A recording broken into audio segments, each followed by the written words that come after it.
उसमें 1000 को नंबर है, जिससे तकलीफ है मांगिए उसको। और जितना दम है देखते हैं, जो लाइव में बोलते हैं उतना अगर पावर है तो फ़ोन करके गरियाइए और बोलिए, तब मैं जानूंगा कि हाँ आपके अंदर दम है, आपके अंदर कुव्वत है। लाइव में गरिया देने से वो आदमी सुने या ना सुने, लेकिन 1000 लाख 10 लाख पब्लिक सुनता है, जो सुनता है उसको दुख होता है।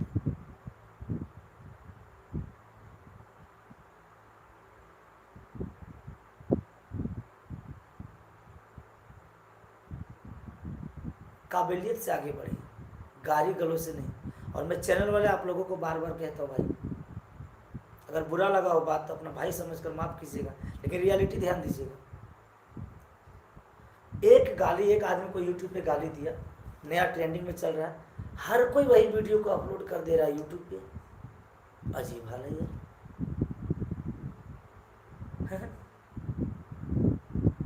मैं जब खोल रहा तो एक वीडियो छोड़ के दूसरा वीडियो छोड़ के तीसरा में वही वीडियो, चौथा वही वीडियो।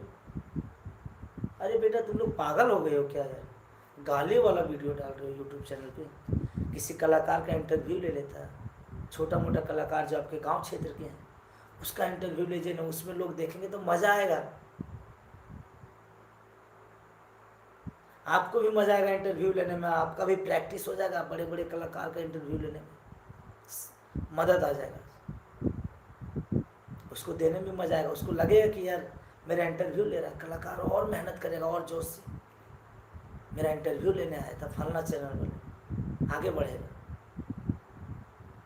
उसको कहते हैं कि एक शरीर में रस भरा हुआ चीज़ मेहनत करना। गाली वाला वीडियो 90,000 1 लाख 2 लाख व्यूवर्स हो जाता है चैनल पे, क्या सोचते हैं चैनल का मेरा बहुत बड़ा नाम हो जाएगा, बाद में वीडियो डिलीट कर देंगे। नहीं, गलत चीज़ है ये सब। मैं आप लोगों से माफ़ी चाहता हूँ आज मैं जितना सारा बात बोला इसके लिए, लेकिन भाई गलत अगर बोले होंगे तो आप लोग कमेंट में जरूर बोलिएगा, मैं वीडियो डिलीट कर दूँगा। अगर सही से ज़्यादा गलत वाला कमेंट आया तो मैं वीडियो डिलीट कर दूँगा। शेयर करना है तो इस वीडियो को शेयर कीजिए आप लोग, अपलोड करना है तो इस वीडियो को अपलोड कीजिए, मैं कॉपीराइट नहीं मारूंगा।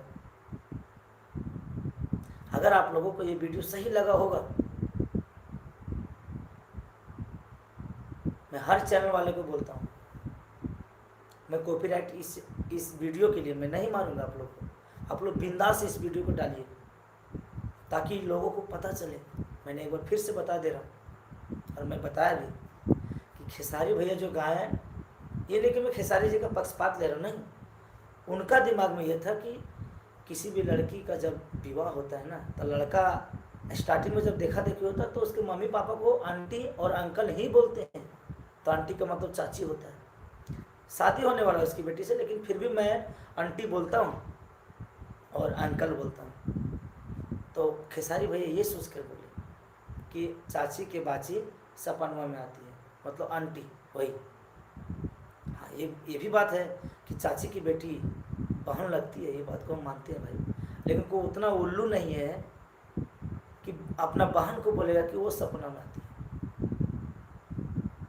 वो इस मैटर को लेके बनाया है गाना, ये सोच के बनाया है, लेकिन लोग यहाँ दूसरा सोचते हैं। और ये मुझे लगता है कि अगर ये बात कोई सोचा रहता तो आज तक इतना यूट्यूब में वीडियो नहीं बनता, और ना ही जो लड़का गाना गाया है, क्या नाम है उसका, पंकज, नहीं गाता। तो पंकज बाबू मैं आपको बता देता हूँ, अगर मेरा लाइव वीडियो देखिएगा और तकलीफ होगा तो मुझे कॉल कीजिएगा, ताकि बहुत सारे भोजपुरी के जो बड़े बड़े कलाकार थे, बड़े बड़े सिंगर हैं, म्यूजिक डायरेक्टर, वो भी मुझसे बात किए कि ऐसे बात है सर, क्या किया जाए। मैंने बोला ठीक है, एक दो बार मैं लाइव आके थोड़ा सा सुलझाने का प्रयास करता हूँ। तो प्लीज़ आप लोग, सबसे पहले चैनल वाले से मैं हाथ जोड़कर विनती करता हूँ कि आप लोग इस टाइप का वीडियो हर चैनल पे अपलोड ना करें, पहली बात। दूसरी बात ये कि जो गाना खराब लगता हो आप लोगों का, कमेंट लिस्ट में सीधा माँ बहन मत दीजिए गाली, सीधा बोलिए गंदा गाना है, मैं इसे नफरत करता हूँ, इस गाने से मैं नहीं सुनूंगा। माँ बहन नहीं दीजिए किसी को गाली, ये बात कीजिए।